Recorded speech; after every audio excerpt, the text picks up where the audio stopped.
Ibero Radio Puebla. No solo la voz de uno. La voz de todos. Conectados con tu mundo.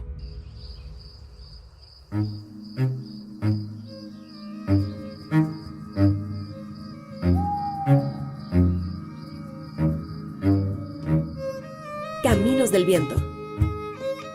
Voces y silencios de los derechos humanos.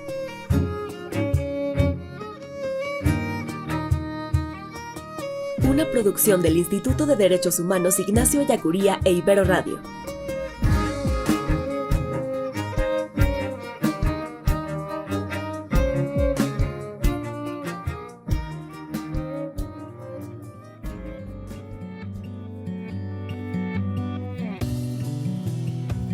Bienvenidos, bienvenidas a Caminos del Viento, el programa del Instituto de Derechos Humanos Ignacio Ellacuría a través de las plataformas digitales. Es un gusto volver a encontrarnos en un episodio más. El día de hoy hablaremos de las implicaciones que tiene la eliminación del Fondo para la Protección de Personas Defensoras de Derechos Humanos y Periodistas, un fondo que en estos momentos, cuando estamos grabando Caminos del Viento, estará por presentarse la iniciativa que lo extingue en la Cámara de Senadores, así que será un tema que sin duda se moverá en las próximas horas, pero independientemente de lo que pase en la llamada Cámara Alta, es importante detenernos, ver las implicaciones, de dónde viene, cuál es su objeto y qué afectaciones podría tener el hecho de que se extinga. Así, de igual forma, hacia el final nos acompaña el día de hoy Lourdes Alfaro, estudiante de diseño de animación e interacción digital, quien nos viene a platicar un poco más de su experiencia en el servicio social en el Instituto de Derechos Humanos y a compartirnos esta reflexión en torno a cuál es la importancia del diseño en la visibilización y la defensa de los derechos humanos. Sin más, arrancamos este capítulo. Recuerden que nos pueden encontrar en redes sociales en @idie_iberopue y en Facebook nos encuentran como Instituto de Derechos Humanos Ignacio Ellacuría. Igual pueden seguir a medios universitarios en Facebook y en Twitter como @iberomediosuniv. Ahí pueden encontrarlos y ahí pueden también hacernos llegar sus comentarios, sus preguntas, sus sugerencias de tema que abordamos en este programa. Pues arrancamos este capítulo de Caminos del Viento. Como bien les compartía, desde el Instituto de Derechos Humanos Ignacio Ellacuría, junto con el Observatorio de Participación Social y Calidad Democrática de la Universidad Iberoamericana Puebla, reprobamos la extinción del Fondo para la Protección de Personas Defensoras de Derechos Humanos y Periodistas y del Fondo de Ayuda, Asistencia y Reparación Integral aprobada hace unos días por la Cámara de Diputados. Y es que la convalidación de la iniciativa en los términos planteados incumpliría con las obligaciones del Estado mexicano de proteger, garantizar y adoptar las medidas legislativas y presupuestarias para hacer efectivos los derechos humanos, particularmente de conformidad con el principio de progresividad establecido en el artículo 1 de nuestra Constitución, y vulneraría la vigencia de la protección efectiva de personas defensoras de derechos humanos, periodistas y víctimas a violaciones a derechos humanos. En ese sentido, hacemos un llamado al Senado de la República en su calidad de Cámara Revisora para no aprobar la iniciativa enviada y en su lugar apuntalar la importancia de realizar una evaluación y una discusión rigurosa, abierta y participativa de los fideicomisos, escuchando y atendiendo las voces de organizaciones, organismos y sobre todo beneficiarios de los fondos en cuestión, a fin de establecer mecanismos que permitan garantizar el acceso eficaz, oportuno y transparente a los recursos económicos, asegurando la continuidad y el fortalecimiento de las medidas y acciones a las que respondió su creación. Con este inicio, ¿cuál es el contexto? ¿De dónde venimos? La semana pasada, la Cámara de Diputados aprobó por mayoría la extinción de 109 fideicomisos y fondos públicos de diversa índole. Y entre estos fideicomisos se encontraban particularmente 14 que llamaban la atención. Entre ellos había el famoso Fonden, este fondo para casos de desastres naturales, fondos destinados a la cultura, particularmente al fomento del cine en nuestro país, el Fidecine, fondos destinados a la investigación y a la ciencia, y para fines de este espacio, 2 fondos que consideramos pertinentes en la protección y garantía de los derechos humanos.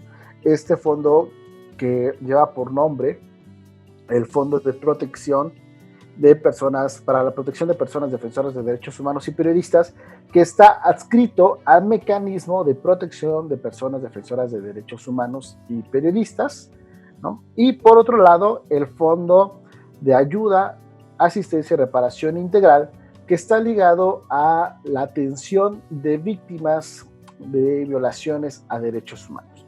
Pero particularmente nos vamos a enfocar en el primero.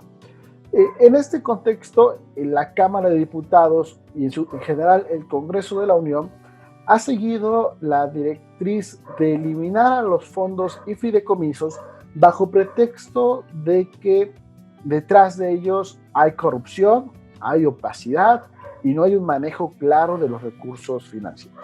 Es importante señalar primero que puede que exista ciertas malas prácticas detrás de los fondos y fideicomisos.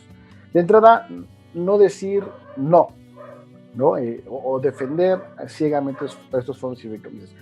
Sí es importante que los diputados, los senadores, realicen una evaluación puntual, detallada, con diagnósticos, con datos, con conocimiento más profundo de qué implicaciones tiene y qué función tienen estos fondos y fideicomisos. De entrada, borrar la totalidad de estos fondos bajo este pretexto de que no hay transparencia puede ser muy arriesgado.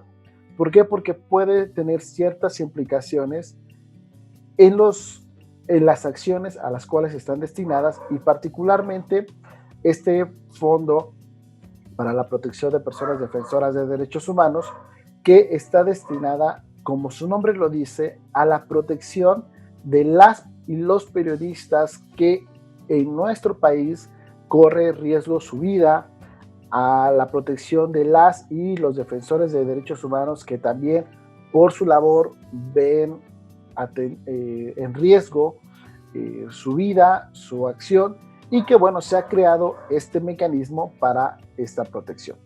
Este es el contexto en el cual nos enmarcamos, y como les decía, en las próximas horas el Senado de la República deberá de resolver. Cuando usted escuche este podcast seguramente ya habremos de tener una resolución. Todo parece indicar que, así como pasó en la Cámara de Diputados, en el Senado se apruebe sin mayor discusión esta extinción de 109 fondos y fideicomisos.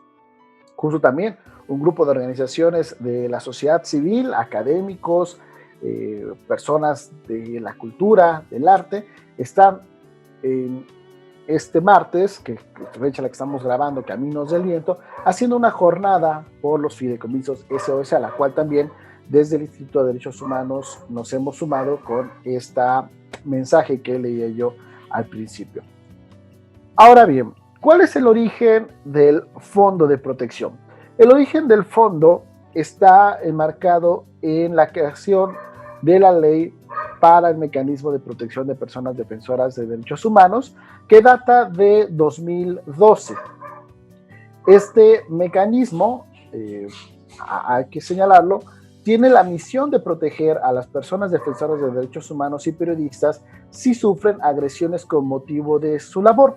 De acuerdo con información de la propia Secretaría de Gobernación, que es la que se encarga de la operación de este mecanismo, es una instancia federal, ¿no?, que está integrada por una junta de gobierno, donde están presentes 9 miembros permanentes, un representante de la Secretaría de Gobernación, un representante de la Fiscalía General de la República, de la Secretaría de Relaciones Exteriores, de la Oficina del Comisionado Nacional de Seguridad, de la Comisión Nacional de Derechos Humanos y 4 del Consejo Consultivo, así como 5 invitados permanentes, que son un representante de la Oficina del Alto Comisionado de las Naciones Unidas para los Derechos Humanos, de la Conferencia Nacional de Gobernadores, del Poder Judicial de la Federación, el presidente de la Comisión de Derechos Humanos del Senado de la República y el presidente de la Comisión de Derechos Humanos de la Cámara de Diputados.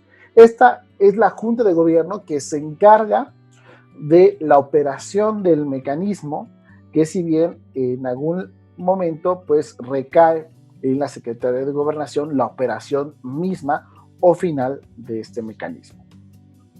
¿Cómo previene las agresiones este mecanismo? Bueno, a través del Monitoreo Nacional de Agresiones y con la propuesta de medidas de prevención y la evaluación de las medidas otorgadas por el propio mecanismo. Y ahí es donde entra en particular el fondo. El fondo se crea para allegarse de recursos públicos adicionales a los que se cuenta con el presupuesto. Es decir, anualmente en el presupuesto de la Federación se destina una parte de recursos que van a ir dirigidos a este fondo, más otra cantidad que va a llegarse de diferentes formas. ¿De dónde vienen estos recursos? De acuerdo igual con la Ley para la Protección de Personas Defensoras de Derechos Humanos y Periodistas, los recursos del fondo se integran, uno, por la cantidad que el gobierno federal aporta inicialmente, así como las aportaciones que en su caso realice en términos de las disposiciones aplicables. Es decir, hay una primera cantidad que en 2012 se destinó a este fondo. Entonces pensémoslo como si fuera un símil a una cuenta de ahorro, ¿no? Entonces, tenemos una inversión inicial o un monto inicial el cual nosotros depositamos. De ahí, anualmente, que es el punto número 2, los recursos que señala el presupuesto de egresos de la Federación y otros fondos públicos. Entonces, a ese fondo o a esa cantidad inicial le vamos a ir sumando anualmente más recursos para que se vaya fortaleciendo. Lo ideal es que contemos, como su nombre lo dice, con este fondo, con este ahorro, entre comillas, para poder atender de mejor manera el mecanismo. 3, los donativos que hicieran a su favor personas físicas o morales sin que por ello adquieran el derecho en el fideicomiso. 4, los bienes que le transfiera a título gratuito el gobierno federal o las entidades federativas. Y 5, los demás bienes que por cualquier título legal adquiere el fideicomiso para como consecuencia del cumplimiento de sus fines. ¿Por qué es importante ver de dónde es el origen de estos recursos? Porque parte del argumento que se ha establecido para la extinción de todos los fondos es que esos recursos, además de que en teoría se manejan de manera opaca, serán destinados a otros asuntos, particularmente en este contexto de la pandemia, a la atención de la salud, ¿no? Y lo que ha dicho el gobierno para esta extinción de todos los fondos es que anualmente se le garantizará a los beneficiarios que sí habrá dinero. Lo que podemos ver con este origen de recursos es que no es la base única el dinero que se recibe anualmente, que ya hubo un dinero inicial o recursos iniciales y que además pueden recibirse donativos de terceros para fortalecer este mecanismo. Pensemos donativos de fundaciones, de organismos internacionales, que van a abonar a estos recursos que el gobierno destine anualmente. Entonces, por eso también es importante ver que de entrada el planteamiento que han dicho de que se van a mantener en el presupuesto de egresos de cada año los recursos no es suficiente. ¿Por qué? Porque hay otros orígenes que al desaparecer el fondo no tendríamos este mecanismo a donde se pueda abonar esos recursos extra, por así decirlo. Pues también por eso es importante enfocaros. ¿Para qué sirven los recursos? Los recursos que llegan al fondo no necesariamente o no funcionan para la parte operativa del mecanismo, es decir, no es un dinero que ejerce la Secretaría de Gobernación para su personal.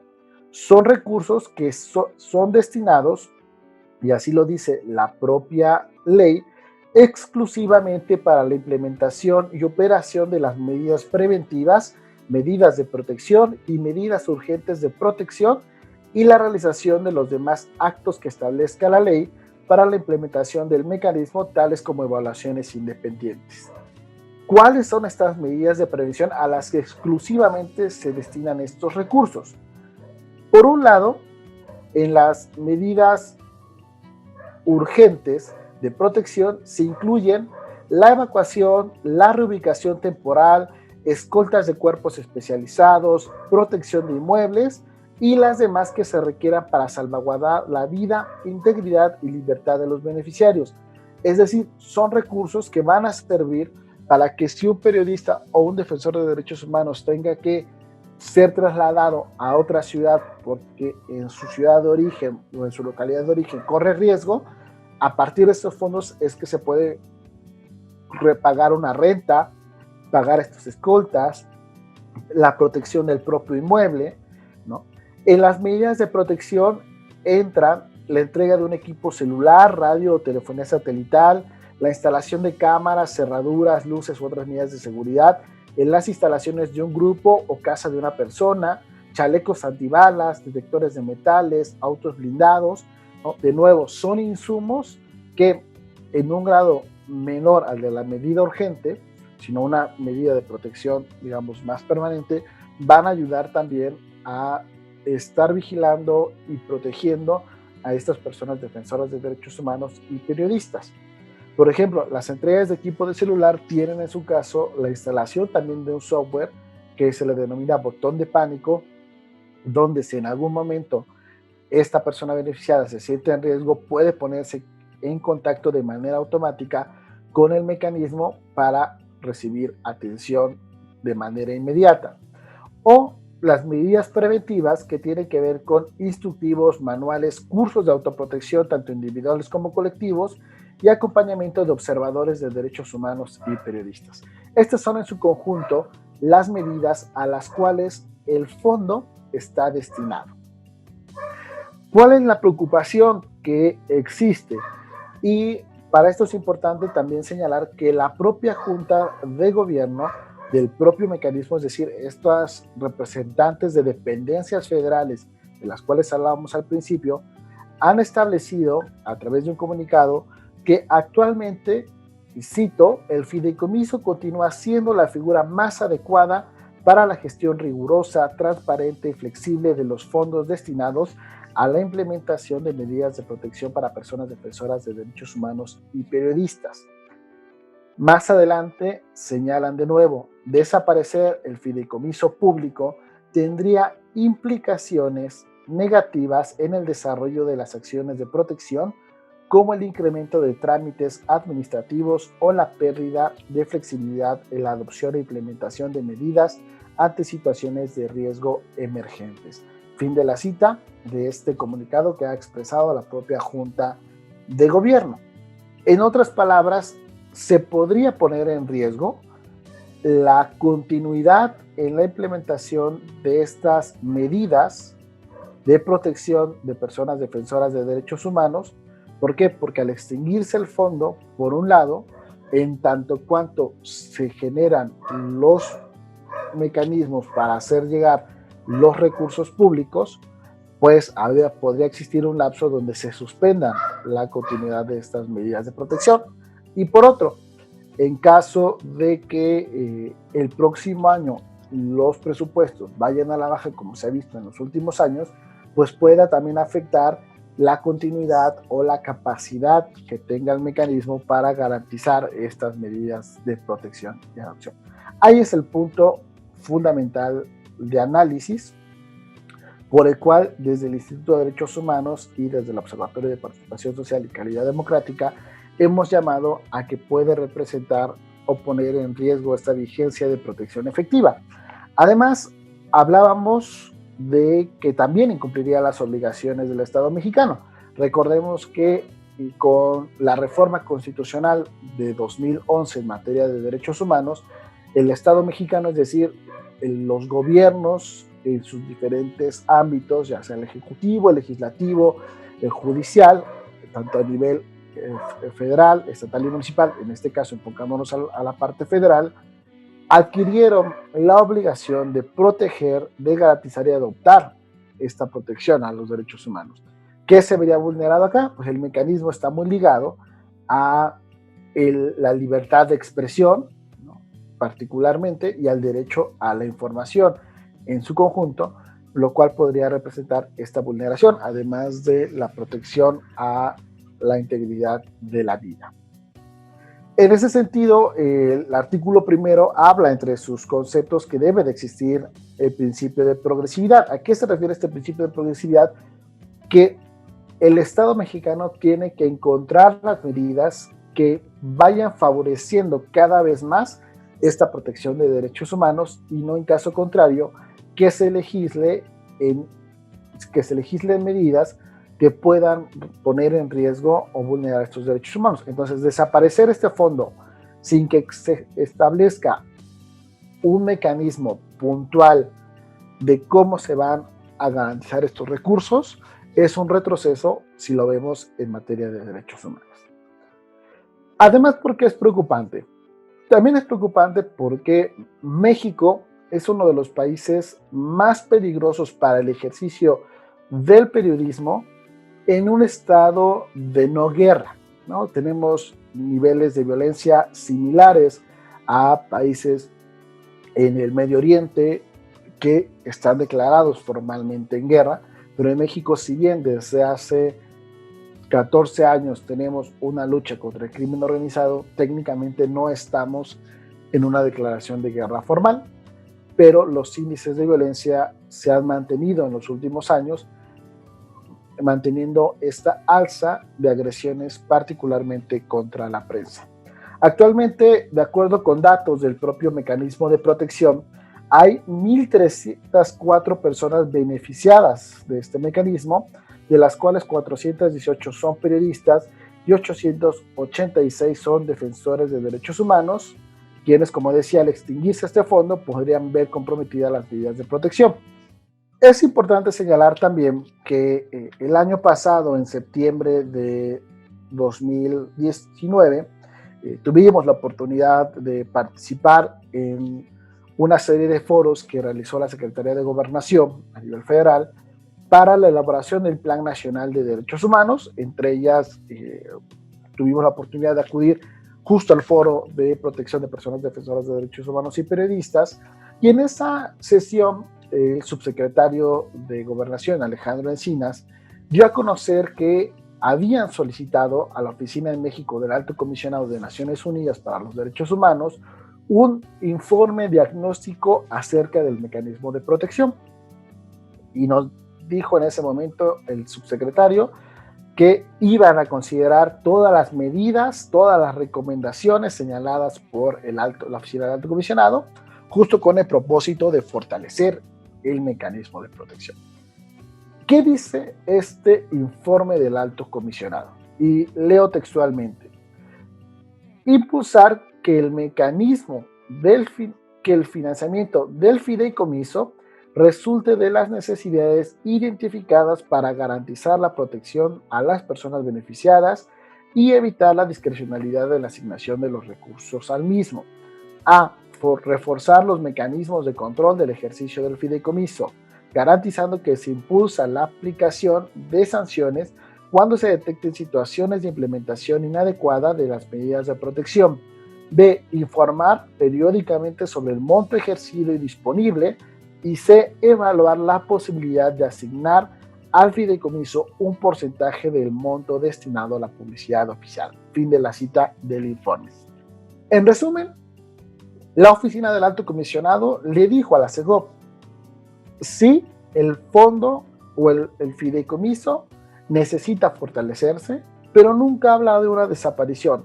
Habla de reforzar los mecanismos, de una mayor transparencia en los informes periódicos de la disponibilidad de recursos públicos. No habla de la eliminación del mismo. Por eso, en este análisis, resulta contradictorio que hoy, en lugar de que se estén tomando estas medidas y se esté legislando para fortalecer no solo el fideicomiso, sino el mecanismo en su conjunto, se pretenda extinguir sin que se garantice para ello un mecanismo adecuado que, insisto, permita garantizar los recursos públicos. Además, el propio panorama que plantea la Oficina del Alto Comisionado no es nada alentador. Hablábamos que, según los datos del propio mecanismo, actualmente hay 1.300 personas beneficiadas. El diagnóstico que hace la Oficina del Alto Comisionado es que para 2024, cuando concluya este sexenio, se estima que habrá en el mecanismo más de 3,000 personas beneficiadas, lo cual demandará de un presupuesto aproximado de 1,000 millones de pesos. ¿Y cómo andamos en cuanto a los recursos públicos de este fideicomiso? De acuerdo con un informe financiero publicado en la página del mecanismo, cuya última actualización es la disponibilidad de recursos al 31 de agosto de 2019, es decir, al año pasado, había una disponibilidad de recursos de 129,143,841 pesos. Y acá desglosamos esta cantidad. Esta cantidad se surge de, justo como lo veníamos planteando, al cierre de 2018 había 48.8 millones de pesos disponibles. ¿Se acuerdan que hablábamos de que existía una cantidad inicial a la cual se iban sumando anualmente estos recursos? De esos 48.8 millones de pesos, en 2019 se aportaron 207.6 millones de pesos, más 9.3 millones de pesos por intereses o rendimientos, al cual se le restaron hasta agosto de 2019 136.6 millones de pesos, ¿no? Que por eso nos daba esta cantidad de los 129 millones de pesos. Ahí es donde viene el desglose. Si se eliminara este fondo, es decir, tomando ejemplo el de 2019, esos 48.8 millones de pesos no sabríamos a dónde irían a parar o cómo se garantizarían. Es decir, para 2019 solamente hubieran operado los 207 millones de pesos, lo cual no necesariamente garantiza la sostenibilidad del mecanismo de protección.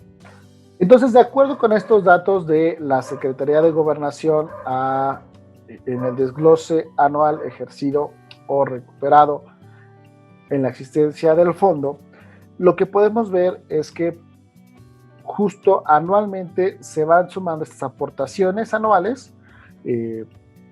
Para 2012, 2013 se habla de aportaciones anuales de 168 millones de pesos, para 2014 de 118, para 2015 de 102 millones de pesos, en 2016 88 millones, es decir, va a la baja, en 2017 de 15 millones y en 2018 de nuevo se recupera a 275 y 2019 207 millones de pesos.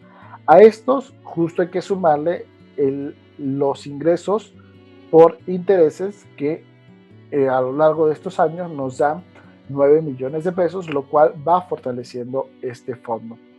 Por eso es importante justo hacer esta evaluación integral de ver cuál sería el impacto en la eliminación de este mecanismo de financiamiento que podría repercutir al depender únicamente del presupuesto que se destinaría anualmente al mecanismo de protección de personas defensoras de derechos humanos.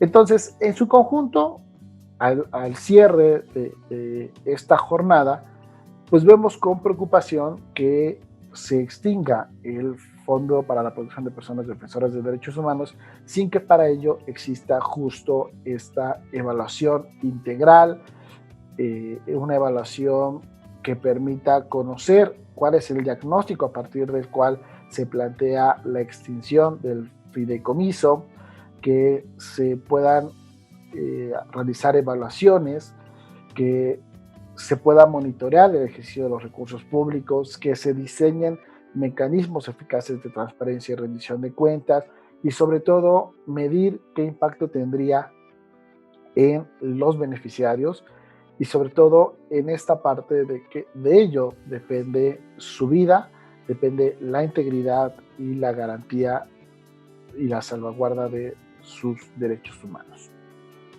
Así, al cierre de esta jornada, pues bueno, será un tema que continuemos, que analicemos y que esperemos qué podría pasar en este escenario. Pues todo parece indicar que el Senado de la República, con esta mayoría legislativa que tiene el partido del poder, pues apruebe esta extinción de fondos, para lo cual restarían dos caminos, o bueno, un camino, que la Comisión Nacional de Derechos Humanos, que ya se ha expresado en contra de la extinción de este fondo, de este fideicomiso, presente una acción de inconstitucionalidad ante la Suprema Corte de Justicia, justo para que sea la Corte quien revise si se vulneran o no los derechos humanos.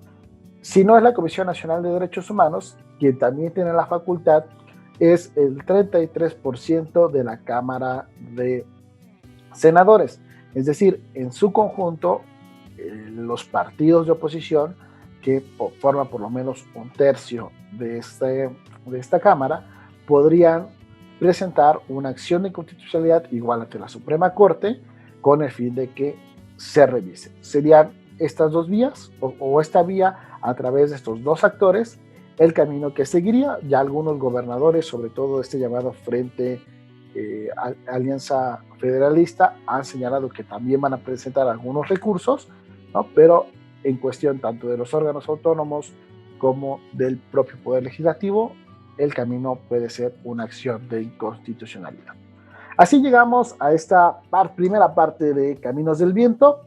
Vamos a una pausa y regresamos con más.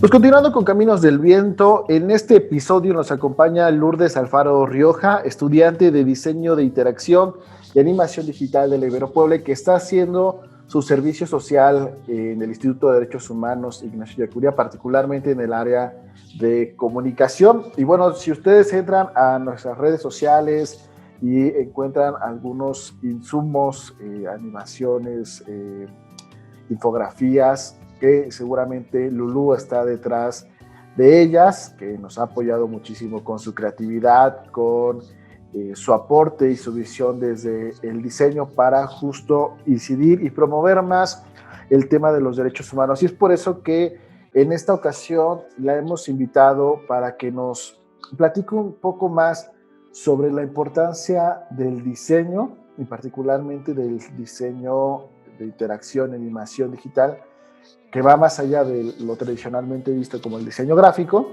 y el impacto que podría tener en la promoción y en la defensa de los derechos humanos. Pues antes de iniciar, Lulú, te doy la bienvenida. ¿Cómo estás? Hola, Cuau. Muchas gracias. Bien. Aquí emocionada emocionada porque las personas pueden saber un poco más de lo que hacemos los diseñadores y sobre todo porque hay diferentes ramas en el diseño, pero pues igual todo va por el mismo objetivo, ¿no? De ayudar a comunicar una idea. Justo para arrancar con esta conversación, aprovecho esto que planteas de las diferentes ramas del diseño. Podríamos arrancar por ahí, que nos pudieras explicar qué hace una diseñadora de interacción, de animación digital, a diferencia de un diseñador gráfico, que a veces es quizá lo que más ubicamos desde el campo del diseño. Sí.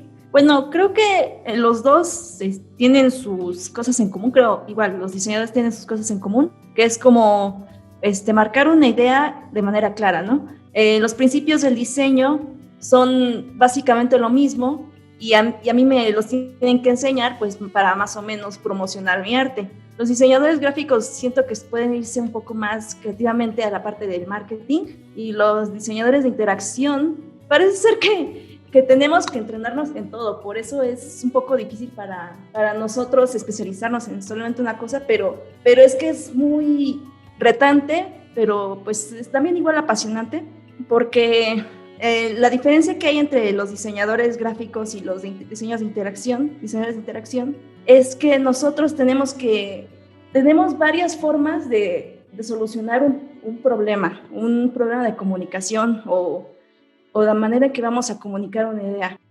Por ejemplo, yo podría decir, quiero hacer una aplicación, un videojuego, Y los diseñadores gráficos pueden decir, pues nada más me dedico a hacer bueno, he visto que también hacen animaciones, pero se enfocan más en la parte de los pósters.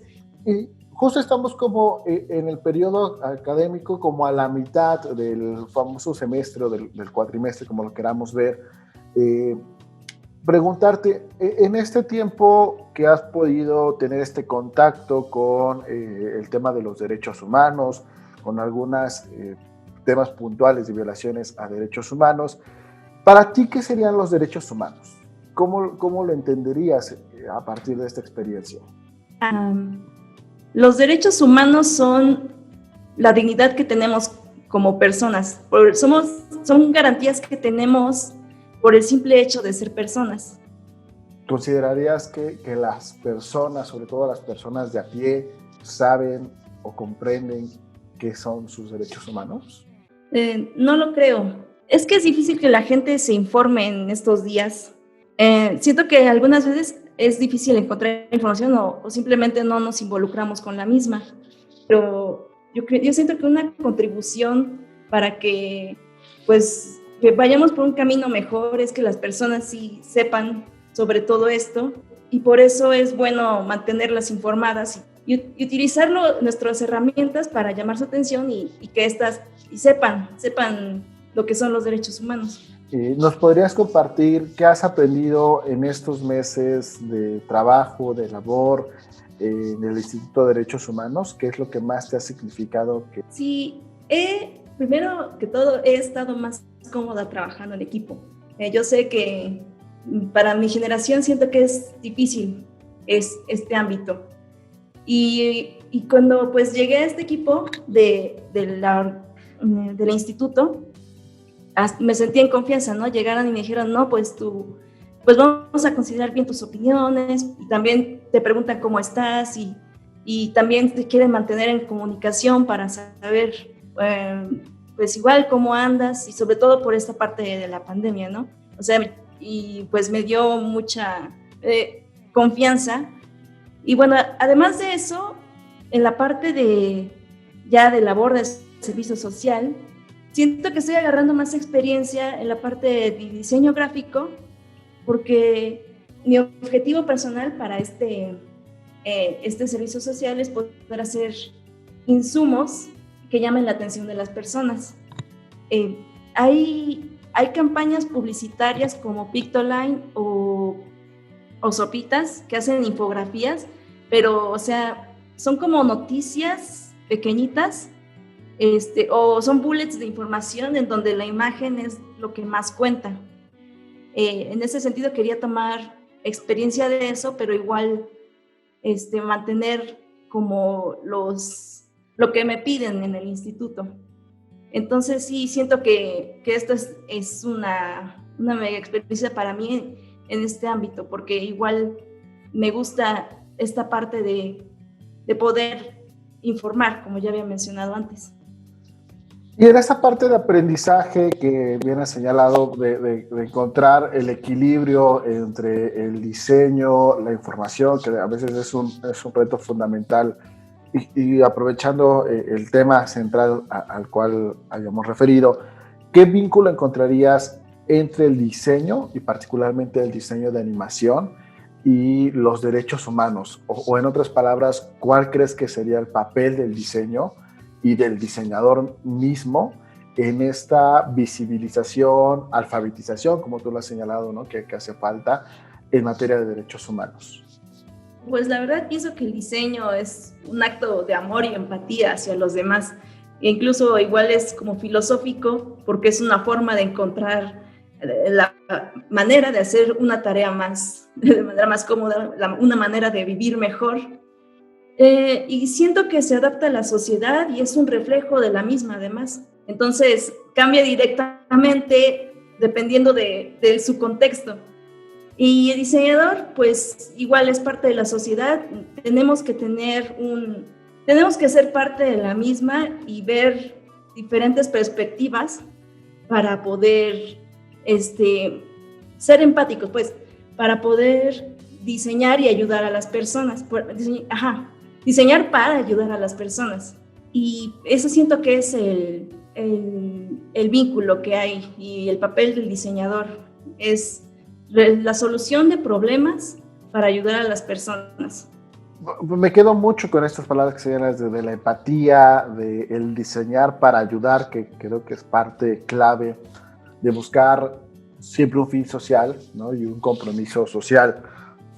Y para ir cerrando, Lulú, preguntarte ya de manera general, ¿cómo o por qué los estudiantes universitarios nos debería de importar el tema de los derechos humanos? Pues porque somos el futuro de la sociedad y nos debería importar ahora y siempre, pero siento que el ahora es más importante porque es el que ayuda a forjar el futuro, porque con esto vamos a dirigir a todos, a nuestra sobrevivencia, si lo podemos decir así, a un lugar mejor. A mí me enseñaron, sobre todo en las clases de ARU, que agradezco mucho a la escuela por estas clases, que viviendo en el ahora, con eso ya estás ayudándote primero a ti mismo para tener la mente bien y luego, pues, si estás bien tú, puedes ayudar a hacer un cambio a tu entorno. Parece que es mucha responsabilidad, pero con acciones pequeñas, como yo digo, primero ser amable con uno mismo y después es como al mismo tiempo, ser amable con uno mismo y con los demás. Y de hecho, pues solita se va haciendo esa tarea. Ya cuando eres amable con los demás, escuchas sus problemas y puedes decir, incluso dándoles un pequeño consejo o escuchándolas incluso a las personas, ya ayudas a tu entorno. Perfecto, Lulú, pues muchísimas gracias por compartirnos tus reflexiones. No sé si tuvieras algo más que agregar. Que le sigamos echando ganas y hay que mantener la mente abierta y escuchar a tus amigos y también ser feliz. Es lo que pienso, vivir tu pasión y con eso ya puedes ir ayudando al mundo en el que vives. Perfecto, pues nos quedamos con esto de ser feliz para ir ayudando a contribuir a este mundo posible, el estar en el ahora, el ser empático, el diseñar para ayudar, y creo que son claves que has puesto sobre la mesa para contribuir a transformar este mundo. Y así llegamos al final de Caminos del Viento. Muchísimas gracias por escucharnos. Recuerden que tenemos una cita todos los jueves en punto del mediodía a través de las diferentes plataformas digitales. Mi nombre es Cuauhtémoc Cruz Isidoro. Muchísimas gracias a Vicky Morales en la operación. Hasta la próxima.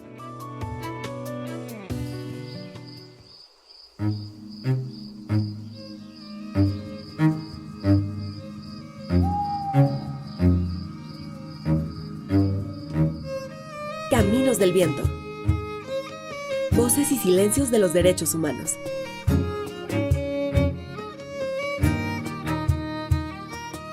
Una producción del Instituto de Derechos Humanos Ignacio Ellacuría e Ibero Radio.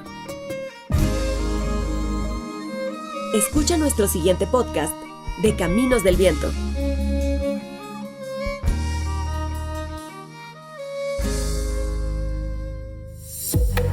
Ibero Radio. En donde sea, cuando sea, en donde estés. Conectados con tu mundo.